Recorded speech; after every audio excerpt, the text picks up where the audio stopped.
First of all, thank you everyone for coming today. We do very much appreciate it, taking time out of your day to listen to the joys of Microsoft and what's going on in their world. What we're going to do, actually, so we'll just start this off a little bit. So we do a lot of these sessions, well, we did do before the pandemic, and we did a lot of webinars before, and we call the Seriun sessions. We're going to start these again up, looking at things which hopefully matter to your kind of digital and technology world. Today we've got myself, Mark Edwards, who's the operations director. I'm talking about myself in third person at Seriun, and I get involved in a lot of elements of the licensing and compliance that Microsoft push out, and that's the main focus of today. And then we've got Wayne Fulton, who's our cybersecurity engineer, who's going to cover off some of the elements that are in the 365 packages that you may already pay for or are already looking at, that people just don't use actually, so we want to show some value add from that. The agenda for the session, so we're breaking it into three. First of all, we're going to talk about the 365 changes, spend about 15-20 minutes on that, on what Microsoft are proposing, well not proposing, which Microsoft are going to change from the 1st of March, to kind of set a scene of what you need to be thinking about over the next few weeks. And then we are very conscious, because of what's changing in the Microsoft world, we want to make sure that you're getting the most value from them products which you're paying for. So we're going to cover off a few things that we've talked about before, some new things, and me and Wayne are going to go through those. Then we have a little bit of a comfort break. If anyone does need the bathroom at all, it's just outside to the left and down there. There is also, we're not supposed to have any fire alarms or anything like that. So if the fire alarm does go, run fast as out the door kind of thing. And then after the refreshment break, we're just going to cover off some of the security elements that are in the 365 stack of products, some which you either are using, not using, and some of the more premium features that are really worth investigating. So just a little bit about us for people who don't know us at all. So we're a technology company, 2 offices in Barrowford and in Manchester City Centre. We've been going since 2003, and by the 1st of Feb we'll have 35 staff in total, ranging across engineers, security, dev, and everything you can imagine around technology. What's important about this session more than anything else is we're a Microsoft Gold partner. That's the highest level of accreditation from Microsoft, so we get a lot of information from them, and we're trying to pass that through today. And then secondly, we're a Cyber Essentials Plus accreditation body, so we hold that accreditation, but we also accredit other businesses for it. Actually, it's Wayne's job.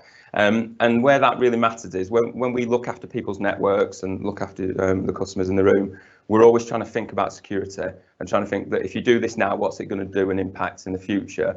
And that implies with a lot of things which Wayne is going to talk about towards the end of this session. Okay, so Microsoft 365 changes. Back in August last year, Microsoft put out a press release saying they're going to put the price up on 365 licensing from the 1st of March. There's not been a price rise, not a big one anyway, since 365 came around. There was one in 2017, which was marginal, but they said, we've added so much value to the product. Everyone started on 365 using email, but now actually you've got Teams, you've got all these other things. And I assume due to the pandemic, most people use Teams quite heavily over the last year or so. They said, right, that's great. We've done all this for free. Now we're going to put the price up. Happy days. Now that's a bit subjective in terms of what that's going to be at the moment, because Microsoft are forthcoming in a lot of information, but not all of it. And we're going to give you everything we know at this point. Some of it is a little bit subject to change, but the major points are set in stone, which we'll cover. But I've noticed there's a lot of misinformation at the moment about what discounts you can get, what terms you can get, and hopefully what we're going to show you today is going to clarify all that. So the first part of what's happening is they're raising the price. Now, they're only raising the price on these SKUs, the ones which actually are the most used, to be honest. Business Basic, Business Premium, E1, E3, E5, Microsoft 365, E3. Also, I must point out, Microsoft are very, very good at confusing the naming system of their products. So Microsoft 365 is actually different, E3 is different from the other E3, just to really confuse the situation. Business Standard, which is the £9.40 license that the majority of people use these days, is not affected by price rise. It is affected by contract change, which we'll cover in a second, but it's not affected by that. Also, charity licenses are not impacted by price increases or academic at the moment, but they are impacted by contractual changes. So these are the 6 lines which are changing, most common lines, so it does impact most people, if I'm honest. But very importantly, there's a contract in the background. Very few people are aware of this. When you signed up for Microsoft 365 years and years ago, you started a contract, an annual contract. It's a contract to protect the price. It's not a contract to stay with them with the number of licenses, but the price you pay. So say you signed up for Business Basic, and just for clarity, Business Basic is just email only and Teams, etc. Business Standard is the one where you get Word and Excel installed on your PC. So when you signed up, say, Business Basic back in August, it started a 12-month clock. That 12-month clock price protected that £3.80 for a year. Now, that was never a problem because it just came round again and you just go around in the background and it would go to £3.80. You could also reduce your licensing to 0 and not care about this little contract in the background. That's changed.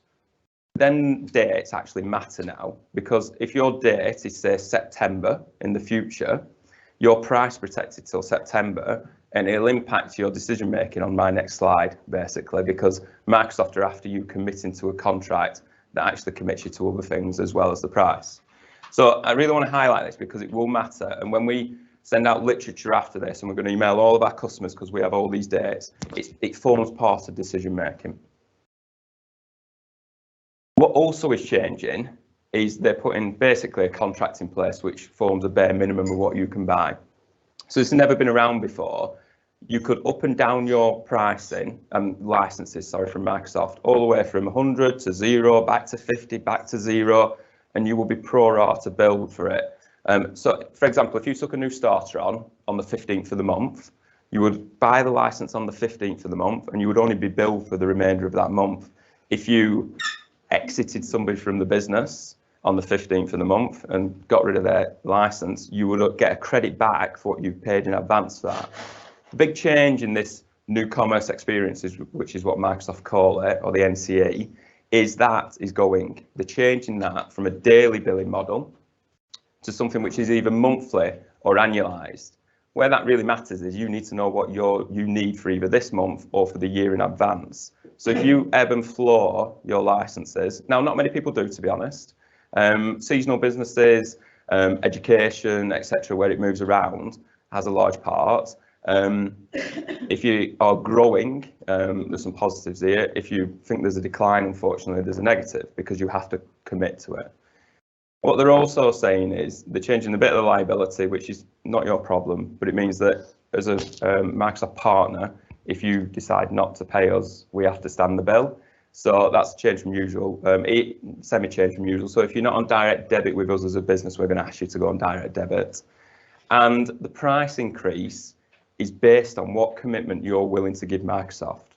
So the monthly commitment is a higher price than the annual commitment. They're releasing a 3-year term around March, April, so it's not out yet, which will have a lower price. So it's worth noting that as well, because what you commit to over a period will impact roughly what you pay. And annoyingly, the new prices, i.e. the prices which they're going to go up to, are still not set in stone.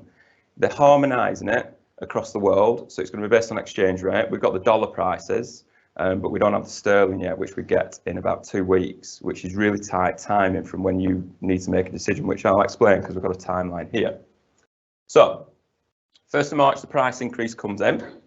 From the 10th of March, if you buy something new that you've not bought before, so say you've got 20 business standards for your staff, and then you say, well, I need some emails, or I need a Visio, or I need a project, and you've never bought that before, it can't go on the old way of licensing. It has to go on this new e-commerce experience, Microsoft's commerce experience, from the 10th of March.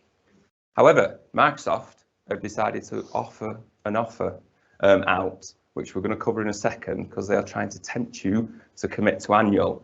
And that offer, though, expires on the 31st of March. On the 1st of July, anything where your price protection ends, so going back to that date, which is in the background of when you're price protected, if it falls before the 1st of March, and I apologise, Microsoft have made this as complicated as possible for a license.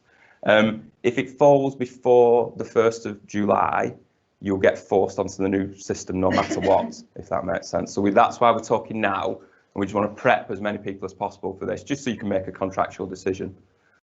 And then from the 1st of Feb next year, all the old way of licensing daily on the old system, which is called CSP, goes completely. So you've got a year kind of leadway.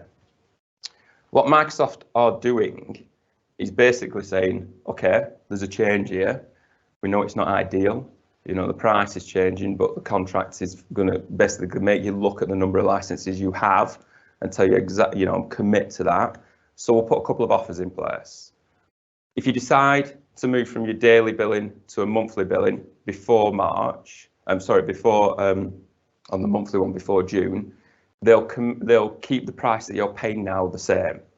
So you can move to that, and then from the 1st of July, if you decide to take the monthly option, the price is going to go up about 30% for the licenses. So it's a decent increase in price to keep a monthly billing option. So this is why we're talking to people now. Sorry, I've just seen a couple of faces go, how much? It is a decent price increase. A couple of things that matter on these options. If you decide to go monthly, you are price protected for that 1 month. If Microsoft change the price after, and because they are basically linking it to the dollar, there is a small chance it might change because of exchange rates. The month after, the price changes, basically. You have a 72-hour cancellation window. So if you say on the 1st, you're committing to say 20, 30, 40 licenses, but 5 days later you go, I actually meant 10. That's it for the month, if that makes sense. You've got 72 hours to decide to change back out of that if you wish. You can increase your license through it. So if you again say you commit to 30 on the 1st of the month, or the month is from when you start, so the 15th, 22nd, you can increase the licenses and they're co-terminated to the end of that month or that rolling 30 days. And you can actually change products. So if you started on a business premium, business standard, and you said I need to go to business premium, you can do that. What you can't do is go back in any way, shape or form. So if you commit to 30, you cannot go to 29.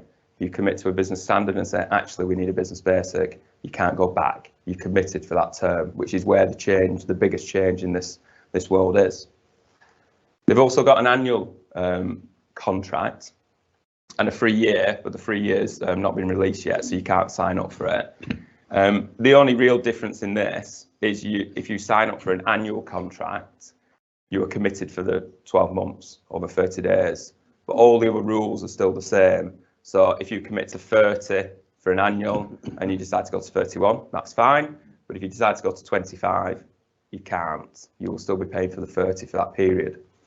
There is a couple of things which are one thing which is definitely worthy of note. If you feel that you can commit to 90% of your business on an annual, take the annual and leave the other 10% on a monthly. So you can mix and match these a little bit and have a bit of ebb and flow in your licensing. But it needs a little bit of consideration. You need to think about it. Really, hence why we want to talk about it now and get the kind of brain working on it. Now, Microsoft are aware this is not ideal, so they put some offers in place to try and tempt you with it. I sound like I'm in a pyramid scheme or something. That's your wife. Yeah, that is my wife. Anyway, sorry. There is a monthly offer where for the next 3 months until the 30th of June, if you want to go monthly and you sign up for this monthly offer, and this is why we put the timeline on, the best time to sign up for these offers is before the 1st of March, because ultimately from the 1st of March, if you're out of price protection or you're close to it, your price is going to go up. So, and we'll publicise to our customers what their kind of price protection date is very soon. You can sign up before then, run monthly till the end of June at no impact on the cost whatsoever. From July onwards, it will have an impact because it will go to the new price, which is for the licensing. The basic increase is anywhere from 8% to 20%. So the biggest one is Business Basic, which is £3.80 at the moment. It's due to go by at least 20% up, and then it'll go again up if you choose a monthly. Business Standard not affected. Business Premium has a 10% increase, and then again if you choose to go monthly. So the monthly one's out there, but to be honest, unless you really have a lot of fluctuation in your licensing, it's not particularly seen as a great offer to go for. What Microsoft are definitely trying to put people through, because of the discount, is an annual one. So they're aware that this means committing to X number of licenses. Now we've, to be honest, I was watching a video yesterday where this wasn't even talked about, the 5% discount. Seriun has chosen to be completely and utterly transparent about what Microsoft are doing. We want to pass on the best possible information and try and basically plan forward. Microsoft are basically saying, if you want to commit to them 30 licenses on 12 months, and if you do that before the end of March or in March because of the price increase, they'll apply a 5% discount to most, not all, but most of the standard lines that they have. So Business Basic, Business Premium, Business Standard, and the ones which generically 90% use. So if you say I've got 30 licenses on Business Basic, I'm going to keep them for a year, happy days. We'll put 5% discount on for committing to that annual this year, but that offer runs out on the 31st of March. Hence why we really want to talk to people. And then after that, so next year, the price will go to what the price will be annualized at that point. So that they might put an offer in place, who knows, but ultimately it's pushing it into long grass a bit. So it is really worth considering, and this is why we've put this here. So just some examples of that. So say a typical license, you've got 25 in Business Basic, 30 on Business Premium, cost X month, you're paying £548 a month currently. Currently you could down that or up that to see as you see fit within your business. If you put that on an annual, it would reduce the price by £48 a month for the next 12 months. But you are committed to the numbers that you've chose, if that makes sense. So there's that little bit of consideration, right? Well, my Business Basics are people out on the road. Maybe we have a slightly high churn in staff on that, so we need to just protect ourselves. Or we are expecting a downturn. We might put only 30 people or 20 people on those instead of the total numbers, and put the others on a monthly, and unfortunately accept a higher price for that. But I can ebb and flow it, if that makes sense. And if you do nothing with the expected price rises, that will go from 548 to 612. I know that's low down, I apologise for those at the back. So you're basically adding circa 50, 60 quid a month to it by kind of not considering it, if that makes sense. And then because of the way the timeline works, it's ultimately they're going to flip you next year no matter what into this. So that there's a hard stop there and some consideration on it. It is the biggest change Microsoft have made to their contractual terms for 365 since I think we've ever worked in it, if I'm honest, since we've been putting it in for 10, 12 years now. And it's not the end of the world in terms of a lot of people we work with will have a number that they're used to, if that makes sense. And to be optimistic, no one's in business to try and go out of business and reduce their business size. But ultimately, it just means thinking about. Also, if you look at your invoices every month, and you look, right, well, who's this license assigned to? Who's this license assigned to? Where does this work? Absolutely great. But it just takes away the flexibility that was there before, if that makes sense. So it just needs that consideration. And I'll be honest, that's about it for the Microsoft changes. It's quite two things: increase in contract. I know it's not great, so I apologise. Don't shoot the messenger. Please email Bill Gates if you have a problem. But it is just a little bit of a thing of consideration. So, have I explained that all right? And does it make sense? Because Microsoft have done a great job in complicating it. Is there any questions about that at all? Yes, the man. Yeah, great point. So we've taken a few questions on that already. People have gone, you're having a laugh. We'll just move to G Suite, basically. Now, Microsoft's biggest competitor in this world is Google, without a shadow of a doubt, and G Suite and the products they stack. It's a challenge because most people are so embedded into the Microsoft world now. You're using Outlook, which links to Teams. You'll do loads of Teams meetings. People are using SharePoint, OneDrive, which we'll touch on in a bit. From a price point, it's going to run a bit higher. From our experience of customers who've used Google compared to 365, they've always migrated off because of functionality, to be honest. I know I stand here as somebody who works in a Microsoft partner, but we do support businesses with Google. We have a few customers who do have it, but they end up using like Zoom for Teams meetings instead of Google, and then they end up using Dropbox instead of OneDrive and things like that. So you end up with a really disparaged technology set, and then that's hard to manage, hard to secure. I think the price increase was expected more than I think. It's been so long since it's become around, and to be honest, just a show of hands, who uses Teams now as their kind of meeting environment of chats and things like that? And near enough everybody put their hand up. There's a huge amount of value in Teams, let alone what we're going to show you after, because we are very conscious there's other stuff you're not paying for. It will be a difficult migration into Google from what you're from, if I'm honest. That's not me, like, sign up no matter what. But yeah, does that answer your question, Darren? Yeah. Is there any more questions around this contractual change? No, silence. Yes. It will make your life a lot easier, because I absolutely dissect your inbox and I can some bad. Absolutely fine. Absolutely fine. No. To be honest, no, not at all. I know it's like the corporate line. No, not at all. No, you're not the worst, don't worry. So, second, no. It doesn't. There's a little bit of that, but we have automated systems in the background to actually. All that's automated from our invoicing. Yeah. So, and our systems will just reflect this going forward. I think from yourself, exactly from DL's perspective in that regard. Because you do keep a real good eye on your invoices, which is brilliant. No, it genuinely is. What we're going to do is, as part of when we speak to customers, so we have two things which are really important. We've got the dates when you're price protected to, because some people might be price protected till March next year. So actually, do nothing is the answer for that. The second thing is we have the ability to look at everyone's licensing and see if you're overusing, i.e. you've got licenses that are not assigned.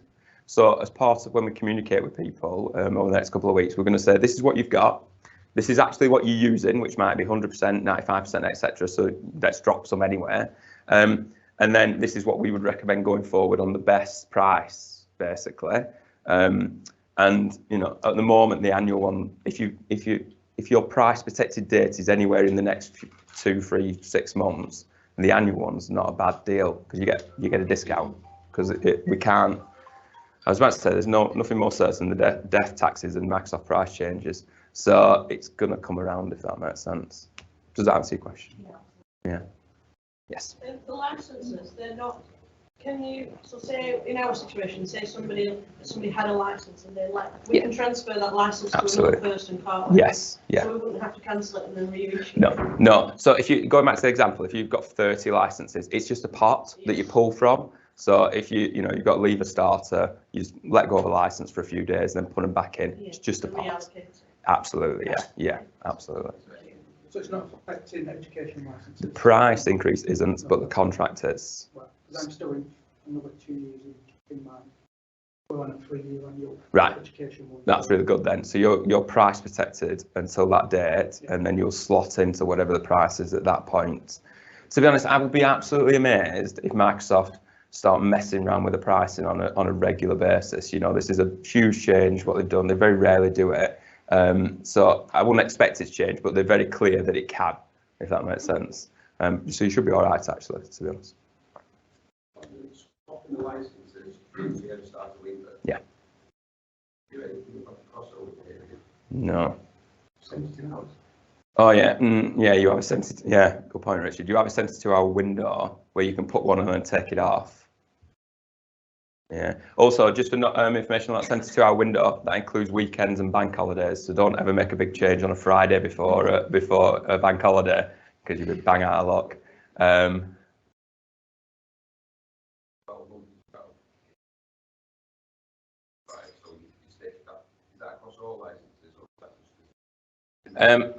Yeah, so there's a different. It's across all licenses. Again, just to add more confusion, some licenses can't go on monthly and they have to go on annual. And there's a couple like in the mix. Don't affect many people, but there are. So yeah, they basically it will lock in the price across every license. So going back to that timeline, your price protected is actually different per line. So your price protected date is one for business basic, one for business standard, one for Visio. So you've got some Visios and projects on yours. they'll be different, if that makes sense. So we've got to make a judgment call, and we're just going to lay it out. You know, and also the 5% discount doesn't apply to every license. It's the main ones, not everyone's. If you've got some obscure one, it's not covered. So we just got to make a plan on what's best for you, and then you decide. But what we're trying to promote to people is, one, this is happening. Hey, all right, this is happening. So just be aware of that. But secondly, think about your numbers, if that makes sense, because it does, it will impact it, especially if you ebb and flow a lot. Which, to be honest, most people don't these days. It's just be aware that if you reduce it, say on the 1st of the month, you won't unfortunately get a credit back for that month from now on, going forward. Okay. Is there any more questions? Is that all right for everybody? Cool. Not that bad, as they say. Do you want to take a seat? Pick somebody. Yeah, there you go. Okay, right. So what we'll do next, just for everybody's information, we're going to email all our customers, because we've got all this data in the background. So we're going to send an email out with what you've got, based on what's happening, what going forward we'd recommend, and then we'll talk to everybody individually about it and have a chat about what the commitment is, and then go from there. But there's a 4-week window basically to make a decision if you want the discount or not from Microsoft. Okay. So the next thing we're going to talk about is actually, there's a lot of bad news about Microsoft putting the price up in the contracts. Let's talk about stuff that you're probably paying for that you might not use, and actually get more value from the product, if that makes sense. We're really conscious about that. You know, we're not a bad news company, if that makes sense. So we're just going to cover the 365, what's in 365 generically across the board. Now, we've used this slide a few times actually, but we're not going to go through each one individually. That's not the intention. We picked 4 or 5 today just to touch on before we talk about security. But what's important is when you take Microsoft Standard, which is the most common license from them, you get everything on this slide apart from, just put my laser pen on, let's see if technology works. Apart from these, so we're not going to talk about these because these are the paid for power ones. But you get all the other things. So very quickly, I won't go into detail. Word Excel you get on your machine, that updates itself all the time with loads of new features these days, and you can install it on 5 devices for yourself, so on your iPad, Android tablets, your home machine and things like that. Some security considerations, but it is a really good thing to do. We're going to cover a bit about Outlook and a bit about Teams and SharePoint and OneDrive briefly. And then the ones which are really, really important is value add, because very few people use the ones in this section, and they're all free of charge on the business standard, even business basic, realistically. So we're going to cover a couple of them, but just to go through the ones that we're not going to cover, MyIQ is an app which Richard Leahy loves. It's a way of, if you travel a lot in your car, tracking the expenses on it and then automating that back from your phone all the way back to Office 365 and emails. It basically knows where you're driving to, and then you tell it if it's a work or a business, a work or a personal thing, and then it works out the mileage and then submits it for you. No cost, happy days. Streams away putting videos on an internal internet, delves away of looking at what you're using at the moment and files. To do is a new way which is coming into Outlook for like to-do lists, obviously, and tasks. And if you're task orientated, it can work really, really well. Sway is a way of putting marketing literature. Instead of using PDFs, you can basically make dynamic PDFs in a website. And bookings is a way of taking electronic bookings, if you say sole trader and things like that. I'm skimming over these little things because we're going to focus on 4 or 5. But what we do have is a Seriun YouTube channel. I have been told to promote. Please subscribe. And a load of them things which I've gone through very quickly.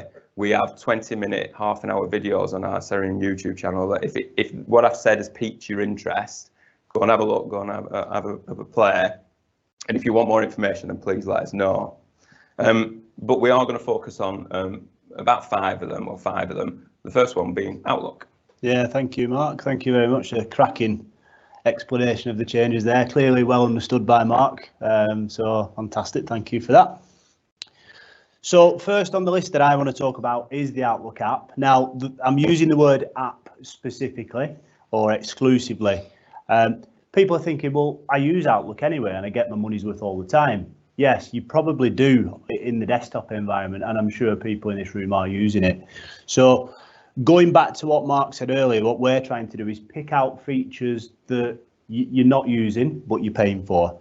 And this is a pretty good one to use as an example. And the reason for that is because on an Android device or an iOS device, such as an Apple iPhone, built into the software is a native app, which is called Mail.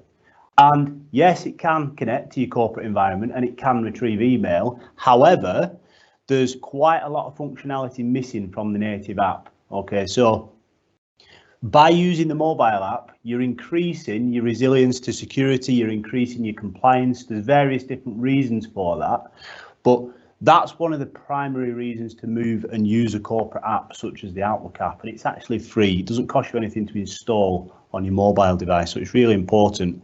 Then there's some really quite important features for more the tech people in the room and the people that are administering these types of systems. And looking at the screenshot, the one on the left there gives you a bit more information. Does anybody know what the user on the left is trying to do? Any ideas? Fantastic. So that's a really good example. Or copying some data using copy and paste. A feature that we're all familiar with when using a computer or a mobile device. Using Microsoft 365 technology and the specifically built apps, you've actually got control over what your users can and can't do. For example, taking a screenshot. Why are we even concerned about the user taking a screenshot looking at that image? Are we bothered?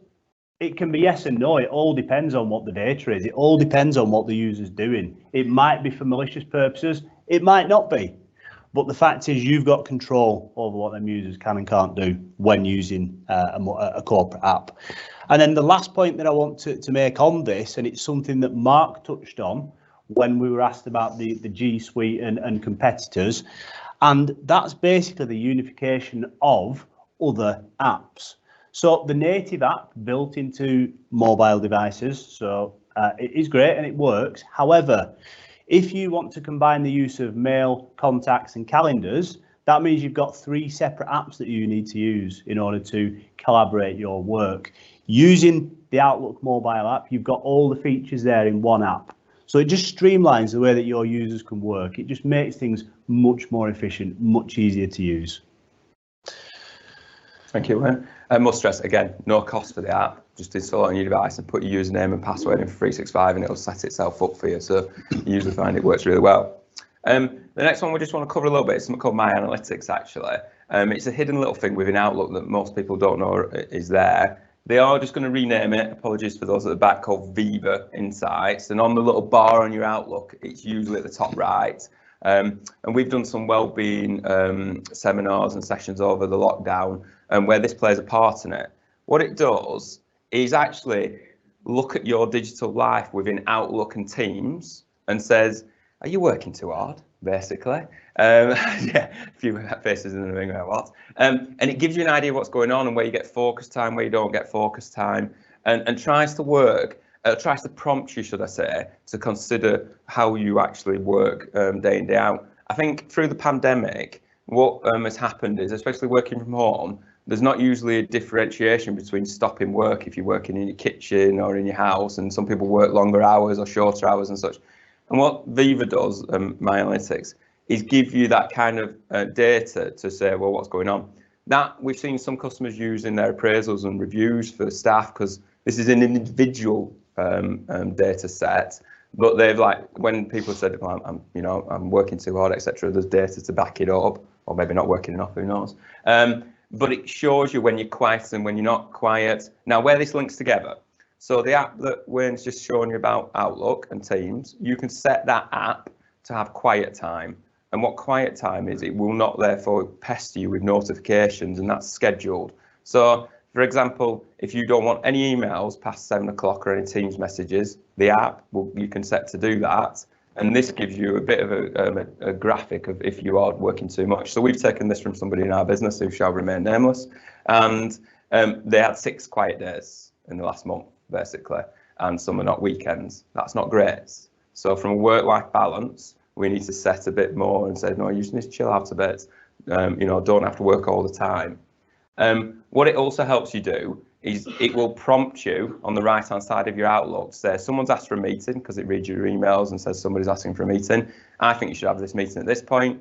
You can say, well, I want a break before and after the meetings, and it'll give you a bit of a prompt of where you want to put things and organise your work life in a way that is more akin to the well-being, mental health balance that we should all be working towards these days. And then what it does lastly is actually count how many emails you send, how many meetings you do, how many chats you have, and tell you when you do them. So in this case, the person here is epically productive at 8 o'clock in the morning, and then not very for the rest of the day. So it kind of gives, if you look at that graph last, especially if you're doing somebody's appraisal, and conversations, you're very busy, etc. And it is a stress, which is completely understandable. There's information here from Outlook and Teams to give a rounded view of that and make some pointers for change. We kind of like this because we do care about how people work, how they don't work, and the well-being of it. I won't lie, some of our staff then compete about how many emails they've sent, but it does give you a flavour for it. So if you do have these challenges in your business, there is an application with Outlook to go through that as well. Thank you, Mark. Moving on, another two services, applications, whatever word you want to use to describe these two, that are included, that people have more than likely heard of. And the one that I'm going to start with is SharePoint. This is an application or service that's been around for a long time. This used to exist in the form of a server that you would physically install on site and have to look after. However, it has evolved, and it's evolved into the cloud, into 365, which is what we're talking about here. And its primary purpose is document sharing and collaboration. So this plays nicely into this remote working ability that we've got. And it basically allows users anywhere in the world to collaborate on any of your company documents. And one of the key features is the fact that it's going to improve your governance and compliance. Okay, so again, without going into the technical details of why it can do that, one example would be classification of information, which is really quite common these days, depending on the contracts or contractual requirements that you're up against. So tying into SharePoint, and I say tying into SharePoint because it's again an application that enables users to work from anywhere, is OneDrive. OneDrive is an application that can be installed on your desktop, your laptop, or your mobile device. Or it doesn't need to be. You don't even need to install it as an application. You can still get to your documents. Now, the bottom line is OneDrive is a cloud storage application, and it can be compared to the likes of, is anybody thinking where I'm thinking? So if I tell you that OneDrive is a cloud storage application, what's a competitor to it? Somebody's already mentioned some of the technology behind it. Google Drive, very good. Are there any others? Dropbox, any others? Yeah. Apple Cloud, fantastic. Any others?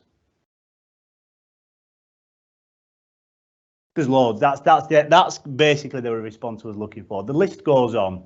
There's some key vendors, obviously. One of the really important features that I want to share, and it's on the screen there, is the ability to share. Again, we're kind of promoting this work from anywhere mentality. It's the ability to open in your full featured desktop. So we're using Word here. We've made some changes to a document, and it's really important to us that we share it with our colleagues. We can basically send them a link to the document. That document is actually sat in your personal OneDrive, but accessible by the rest of the workforce if you make it available to them. If you compare it to a traditional file system with an on-premise server and a desktop connecting to a file share, can anybody think how you may have shared a document with an external person previously? What would you do if you don't have this ability? Email. Who said email? Because that is the right answer, email. So just going a little bit further, so you've got an email, what are you going to do though? How are you going to share the document?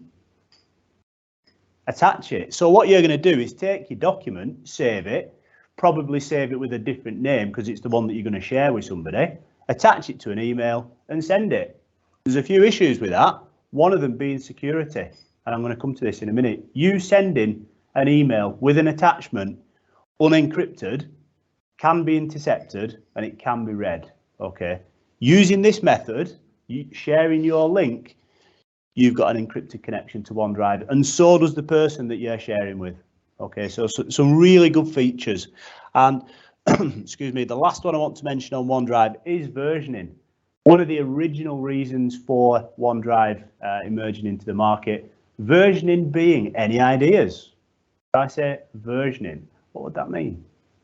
Like an internal, a backup as such. Yes. So you can restore if you've made some changes, you can go on. Very good. Good response. Essentially, although it's not a backup, and Microsoft will always correct you and say this is not a backup, it is a backup in that you can roll back to previous versions of the document. So if you make an inadvertent change in the afternoon, you can roll back to first thing in the morning where the document was as it was. So it's a really, really useful feature. You can use SharePoint and OneDrive with your on-premise servers or a way to migrate away from on-premise servers. And again, SharePoint and OneDrive are included in all the subscriptions we've talked about at no cost whatsoever for the data storage of those. It's just usually set up. So if you're not using OneDrive for exactly what Wade's talked about, I heavily recommend it, to be honest, for all the reasons he said. Can I ask you, is it okay to store photographs on that? Yes, you get 1 terabyte within your personal OneDrive, and then Microsoft will give you 1 terabyte in SharePoint plus 500 mega user. So photographs take a lot of space, so you've got to consider that. But ultimately, yeah, absolutely fine. Yeah, if you're using Dropbox and paying for some other service, really consider it, because one, you can save that money for the price increase, and it just makes it better to link together. Okay, last two we're going to cover is in the value add side. First one is forms. Does anybody send out a survey, questionnaire, something on paper to their staff? Well, both, yeah. Yeah, something which is like, I'm going to write something down. Microsoft Forms, again, it's in every license, near enough, well, the main ones at no cost whatsoever, is a way of doing it electronically. And what you can do is, as per the name, create a form. That form can then be embedded into Teams or embedded into an email as a link, same as OneDrive. And then that form can be then filled in for whatever reason. We've highlighted some of our examples of why we use it. Christmas party planning, the most important, obviously. But again, when we were talking to people about working from home and what they wanted to do in terms of feedback and their comfortability of it, with lockdown, we used it. Every year we do display screen equipment, which I assume most of you do, or near enough all of you do. And somebody will go around with a piece of paper saying, is the screen the right size? Are you comfortable? Is your mouse in the right place? Well, you build that into Microsoft Forms, send the link out, and again, it means they can fill the form in, outside, inside, out of business. It doesn't matter, it's all electronic, and then put the results back in. And then it puts them back into some nice graphs. And I apologise, that's not very easy to see on the slide, but you can export them results to Excel and then do whatever you wish with them, push them into another system, look at the data and manipulate it, not manipulate answers, but manipulate the data to suit what you're using it for. And ultimately, never send out an email saying to all staff, please tell me the dates you would like to do X, Y on, or we are doing this in the future, can you tell me X? Just don't do it anymore, basically. Use Microsoft Forms. It's really easy. It takes 2 seconds to set them up. There's no training required. You just type in your questions and whether you want it to be a single answer, a multiple answer, or a radio button, and then click get a link and then put there where you want. It integrates really nicely into Teams, and something we've not touched on, all these applications all talk to each other.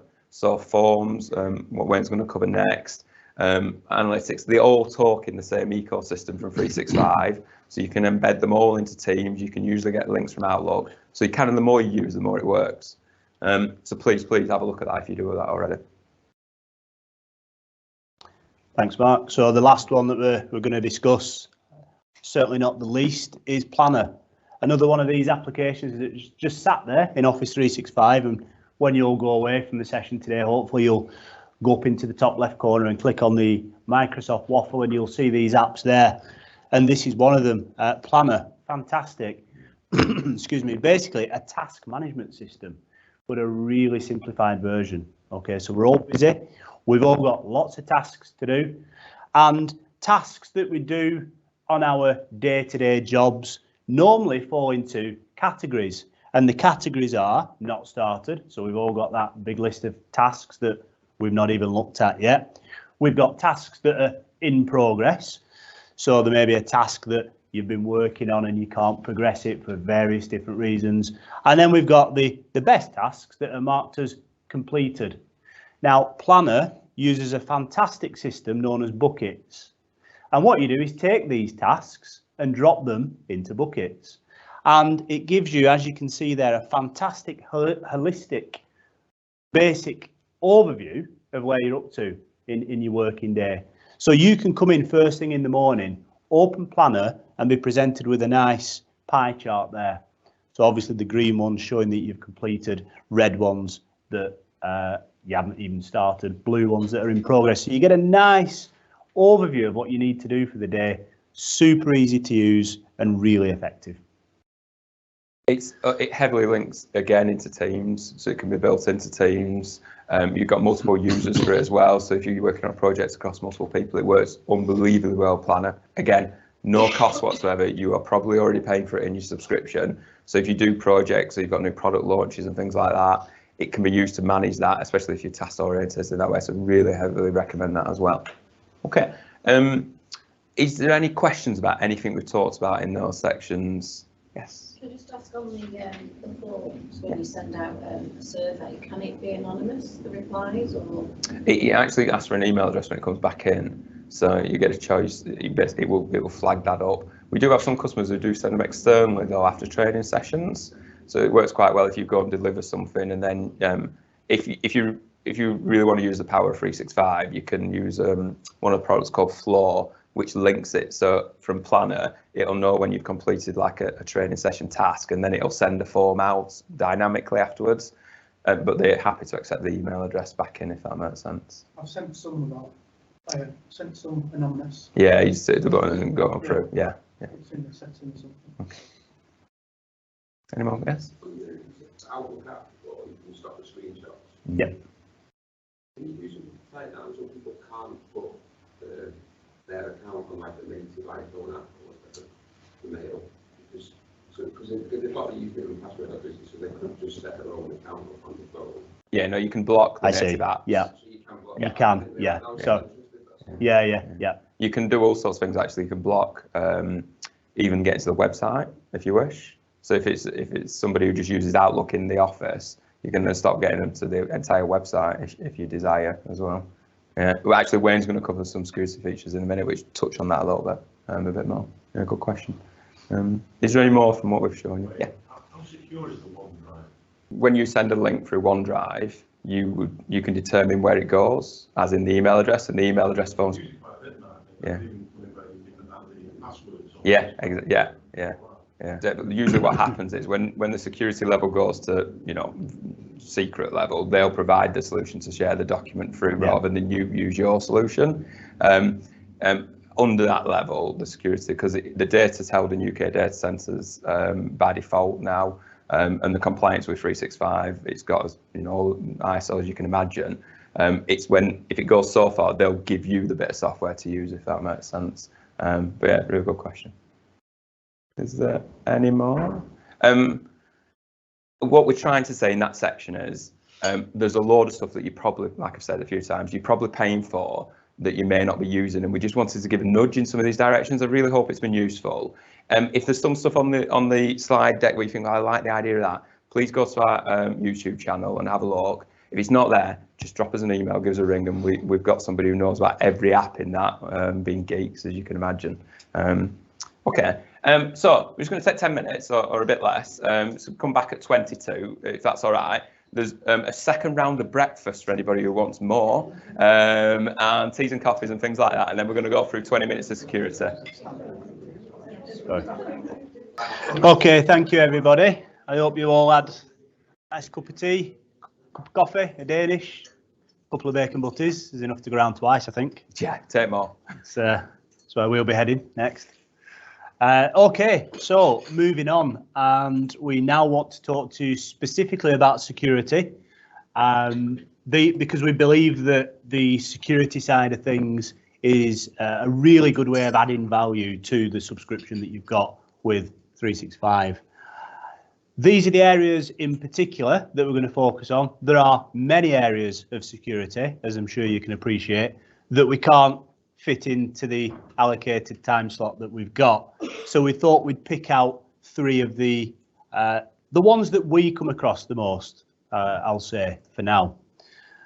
One of them's free, completely free. So regardless of what licensing agreement you've got with Microsoft, you can make use of it. And that is MFA, which I'm going to come to in a second. Then I'm going to talk a little bit about conditional access and encrypted email, which require a business premium subscription. We're very conscious that we're talking about 2 sections here, which are in the higher cost subscriptions, but a lot of people, some people in the room already use business premium, and actually some people are looking at moving to it as well. So we wanted to cover it. The business premium one, the reason why we wanted to bring it up is it includes all the standard stuff like Word, Excel, Outlook and all that malarkey, and email, OneDrive, all the stuff we talked about. But the things it adds above that are these at the bottom: Intune, Defender, Azure and Azure AD Premium 1. Just so why this really is important and worth consideration.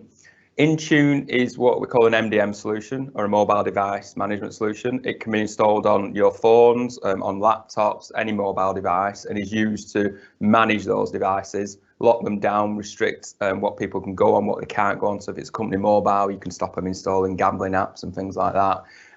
Not saying that's the most regular thing, but it's an obvious one.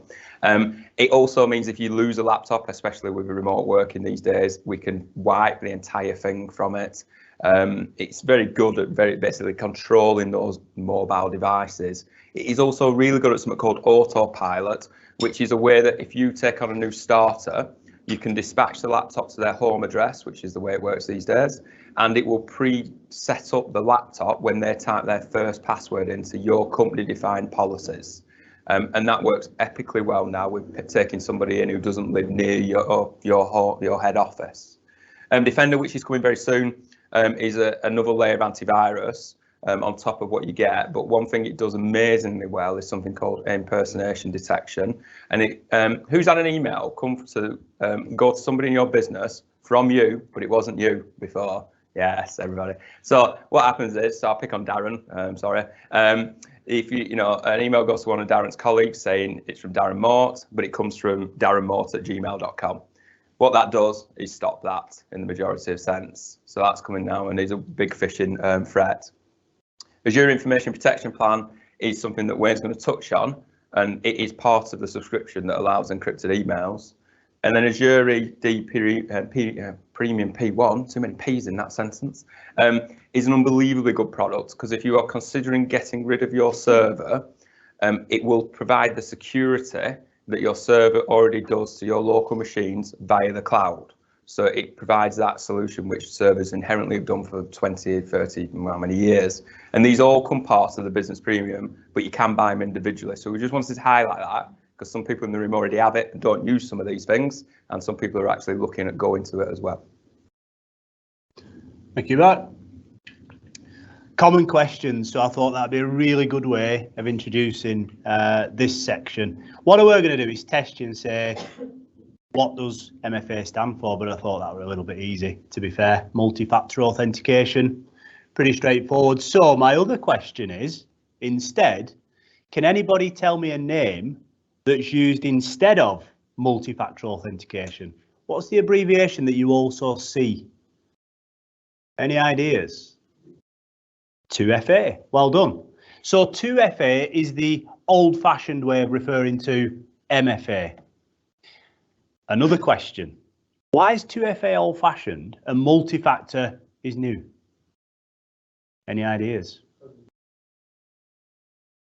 That's absolutely correct. And the image that we've got here explains that. Pictures paint 1,000 words, I feel. So multi-factor authentication, each circle that you can see there is a factor. So something you know, that'd be your password. Something you are, that's your fingerprint or your retina. Something you have, which is, what does the key represent? Any ideas? What does the key represent? As in something you have. I thought this was the trickiest one to ask you about. Your phone, the Authenticator app. Anything else? What's more secure than an Authenticator app? Has anybody got one of these? Probably not in the room just yet, but I'm sure we are heading in the direction of having a device quite similar to this. And it follows your computer around and it follows you around. And when you're prompted to authenticate with this MFA challenge, you just press a button. Okay. And when you press a button, you're authenticated and you can log in. The reason it's called multi-factor authentication is because we still use passwords, we still use usernames, but to make the security more enhanced, we have another or multiple factors of authentication. So it just adds that extra security to the way that users log in, and it really does make a difference. So why do you need it? Why do you think you need multi-factor authentication based on what I've just said to you? Are you going to go away today and think, I'm not too concerned about that? What's the primary reason for wanting to enable multi-factor authentication? Precisely. So I'm going to use maybe Russian hackers as an example, because why not? Somebody from Russia has decided that they want to attack and exploit your business, and they've chosen your user account to do it. It can be done. And I am actually doing some hacking demonstrations in a few weeks' time, and that type of thing I will be showcasing and showing you just how easy it is to do. Okay. When multi-factor authentication is enabled, it makes my job as an ethical hacker much more challenging. Okay, so you've got to enable it. If you do anything today, you've got to enable multi-factor authentication when you leave. So this is going to run in the background, and this is designed to make you think about passwords. Because for now, we are still using passwords as part of our multi-factor authentication rollout. So we've got the username, we've got the password, and we've got a multi-factor authentication challenge. This is showing you the importance of a secure password. The government are really pushing organisations that manufacture equipment. For example, people who make routers, firewalls, switches. For example, at home, you've got a Sky router. I could pretty much guarantee you could go on the internet and you could find the default username and password for that Sky router. The government have changed legislation and manufacturers are no longer allowed to do that. Default passwords cannot be published and default passwords cannot be coded into devices for this reason. Because cracking tools, again, something that I'm going to be showcasing in a hacking demonstration, can crack weak passwords, and this is a very accurate demonstration. So if you've got animal of the week as your office password, which might be cat, dog, some of you may even have chicken, it's a bit longer, it can still be cracked relatively easily, okay, using the correct tools. So that's just an example, and I will be showcasing that just to prove that this is true. Okay, so moving on. I'm not trying to scare people, by the way. Here's an example. So in this particular example, good internal processes for this customer prevented an attack. Okay, just have a quick skim over the bullet points, but essentially the supplier or the third party that the customer was dealing with was compromised. They didn't have MFA enabled. Okay, so they're dealing with a third party, wherever it may be, and the third party obviously didn't take their security quite as seriously as this customer did. As a result, a payment was requested because the third party was compromised. A £3,000 payment was requested. Through good internal processes, the customer recognised that this is an unusual request. Why am I being asked for £3,000 to be paid? So MFA didn't, on this occasion, really stop the attack. What did? So if I say to you, yeah, good internal processes, what creates good internal processes? Any ideas? Knowledge and communication, so user awareness and training. Okay, so it's really important to come from the top down in an organisation. that security is a joint effort for everybody in the organisation. It's not just for the security team. It's not just for the IT administrators. It's for everybody in the organisation to buy into this, okay, and be aware of what's going on. So it had nothing to do with technology as to why this company got away with paying £3,000. It was to do with the user being on the ball and contributing to the security. This example, the victim, the customer, wasn't quite as lucky, and the end result was the customer ended up paying out £10,000, okay, and the money was lost and not recovered. And this comes down to MFA being bypassed or MFA not being used, so that the attacker could actually get into the mailbox of the user that was compromised and sat there watching communications between internal departments within the business. So the attacker actually knew what was going on within the business, and they were able to work out what a legitimate transaction might look like. And from which point they were able to convince this person who was compromised that an internal payment needed to be made to the accounts department. Only it wasn't the accounts department, it was an external third party. And this is very, very common, to the point where phishing attacks are the #1 attack at the minute, according to the NCSC. The NCSC being part of GCHQ, that's the UK's governing body for cybersecurity.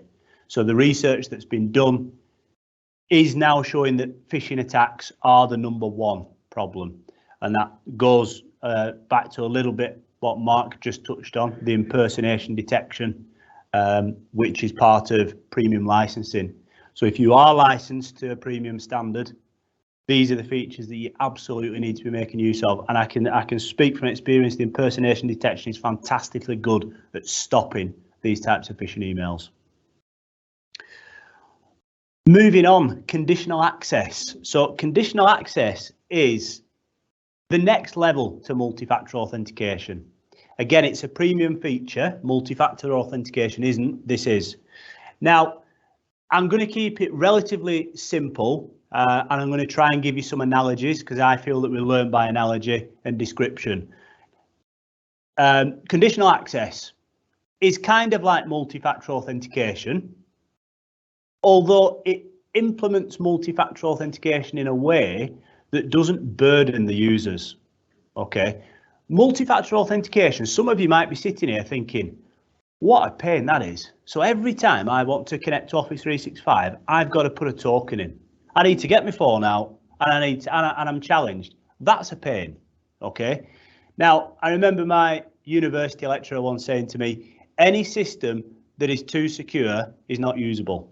And it's true.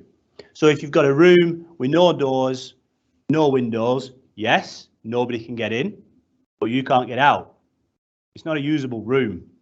So what we're trying to do using conditional access is make a system more usable. Okay. Now, conditional access is basically a series of if-then statements. Okay, so it sounds complicated, but it's not. And I've got a few examples here. So if users are connecting from North Korea, then deny access. So this is what conditional access is doing for you all the time. Whilst you're off doing your jobs, conditional access policies are sat there in Azure doing this. So it says, if users are trying to connect into my business from North Korea, the only thing I want to do is block them. I don't want to give them an MFA challenge, and I don't want to let them in. But we can get even more granular. So if users are connecting from the head office in the UK, don't give them an MFA challenge, just let them in. So you can see the flexibility that we've got now. So Azure that we're speaking about knows who your legitimate users are, and it knows who your attackers are, or people that aren't legitimate users. So people connecting from North Korea.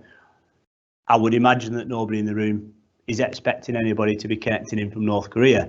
So it's acceptable to say, don't let them in. So it's a really, really good way of adding granular control over your Office 365 or your Microsoft 365 tenant and users. Okay, so it's relatively straightforward to set up. It is just a licensing requirement that you need. It works quite well, doesn't it, Wayne? So for example, we have a pub chain we look after, and they've got multiple people using the same devices, and they'll get an MFA token by multiple people going to it, so you can't share a phone or something like that. You can then use conditional access to say when that device is within that location, it's not going to challenge for an MFA token.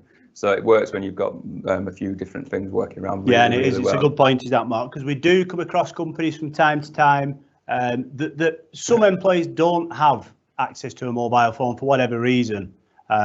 So in situations like Mark just said in the pub, when multiple people are accessing multiple devices, it really does, conditional access really does come into play. And the key is burden. With multi-factor authentication, it's either turned on or turned off. With it turned on, the users will always have to provide that MFA token. It is. Or you take this separate Azure ADP1 license on its own, which is about £4. Which you can add on to whatever it is that you're using. Yeah. Yeah. Exactly. Yeah. We don't want individual licenses for everyone. We just need access to it. Yeah. And I was worried I couldn't do two-factor. Well, I could, but it would have been my phone only. Yeah. Yes. Yeah. It's exactly what it's designed That's what it's for. Correct. Yeah. Yeah. Excellent. So if you've any questions afterwards, you know, we'll have a chat. But yeah, that does sound like the solution. Absolutely. Okay, encrypted email questions or common questions. So, quick show of hands. Every email that you send is encrypted in this modern world. Who agrees? Very good, very good. That's 100% correct. I'm impressed with that. Okay, so incorrect. Every email that you send is encrypted. No, it's not. It's absolutely not. A lot of people that I speak to day in, day out doing what I do think that because we live in a modern world and we're using Office 365 or the modern G Suite, that when you send an email, it's encrypted. No, it's not. You need to do a few things before you can send an encrypted email. And this kind of plays into what Dave asked me earlier about communicating with the likes of MOD and other government agencies.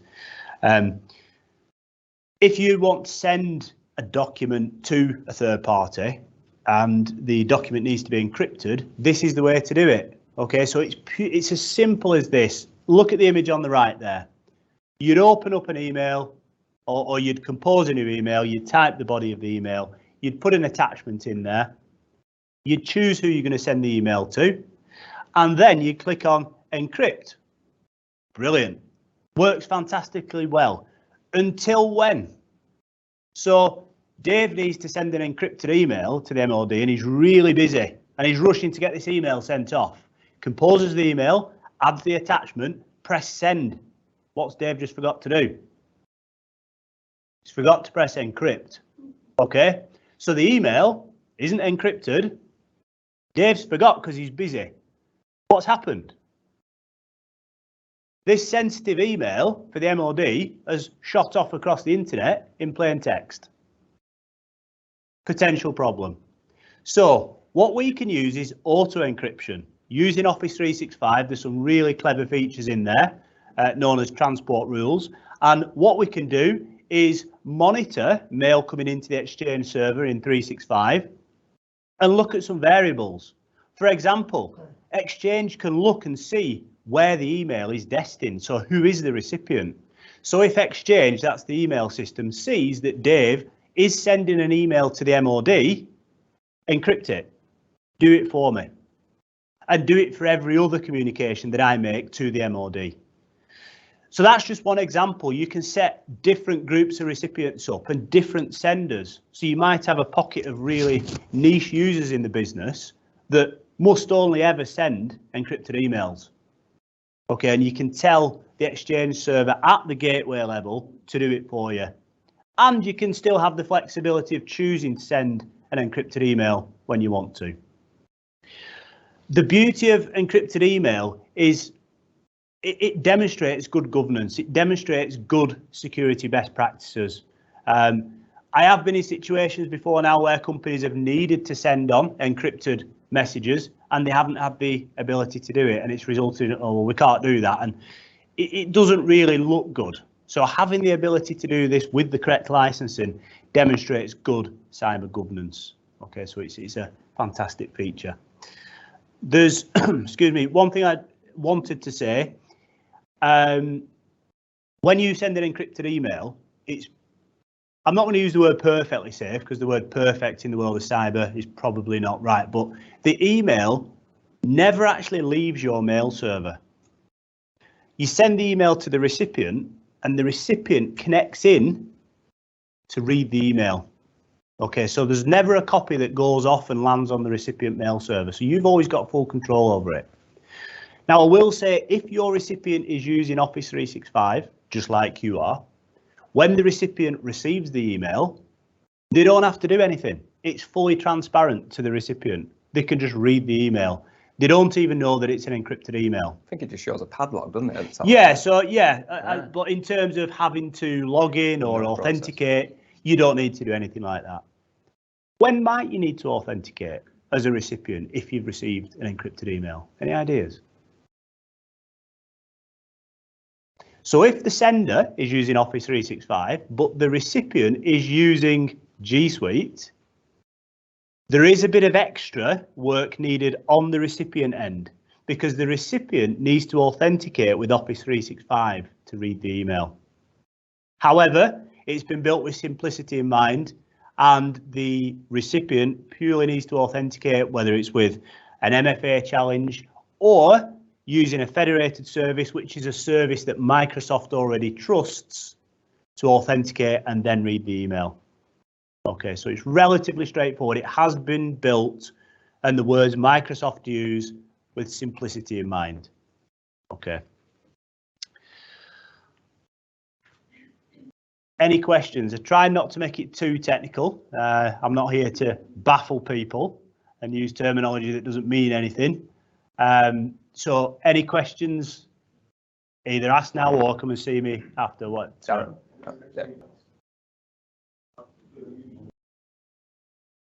You can't. Now, the only issue with doing it globally, Dave, so are we talking like sending all emails encrypted?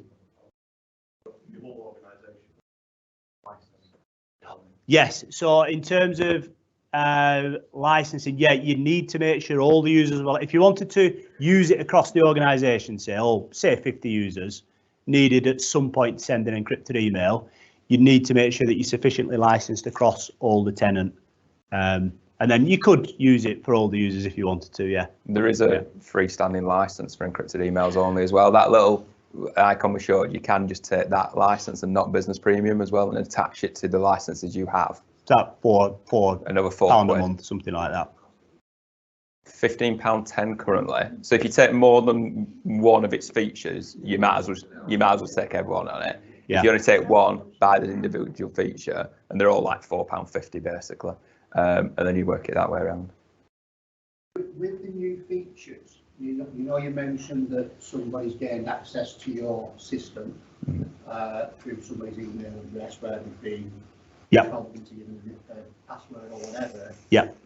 Do any of these new enhanced features stop the practices where people read emails within your system and change documents and things like that? Is there anything protecting that? What's there in? You mean look at the monitoring of what if there's suspicious activity? Years ago, where they were changing attachments with right. Yeah. And there is, and it's more specific to, if I'm right, Mark's better at licensing than me, but I think it's a P2 license where there's some risk monitoring features, and Azure is able to look at the activity of the end user. So, for example, doing strange things. Here's an example. So if a user every morning of the week opens a particular document and makes changes, and that's quite normal. If on one particular day, the user come in and opened 15 documents and made really random changes, using this advanced intelligence stuff with the P2 licensing, it can raise alerts and it can log it in your dashboard, and you can make informed decisions from it. So yeah, it's called risk management basically, and it can look at what's going on. You're moving up through the subscription variants there, but yes, there are technologies there, and then you can have like a a dashboard, a holistic view of everything that's going from security, from your firewall, from Defender and things like that, all as a dashboard, and that's an Azure, something called Azure Sentinel. So there are solutions on the market, it's just, sorry, we haven't talked about those today. Is any more questions? Okay, just very lastly. So save the best bit till last. This is the part that I'm kind of thinking maybe people have come here today thinking, well, we're going to see some hacking. Well, I'm telling you about it now, and it's coming up in March, and you can see me doing it. Basically, I'm going to be doing some live hacking demonstrations. You can see the passion when I talk about this. This is what Seriun pay me to do. They pay me to, test systems, pen test, anything to do with cyber. I do it. So I'm going to put my money where my mouth is, basically, and show you some of these techniques that exist out there on the internet. And it's basically demonstrating what we're doing as a business to protect these attacks, showing you that we're up there, cutting edge, and we know what's going on.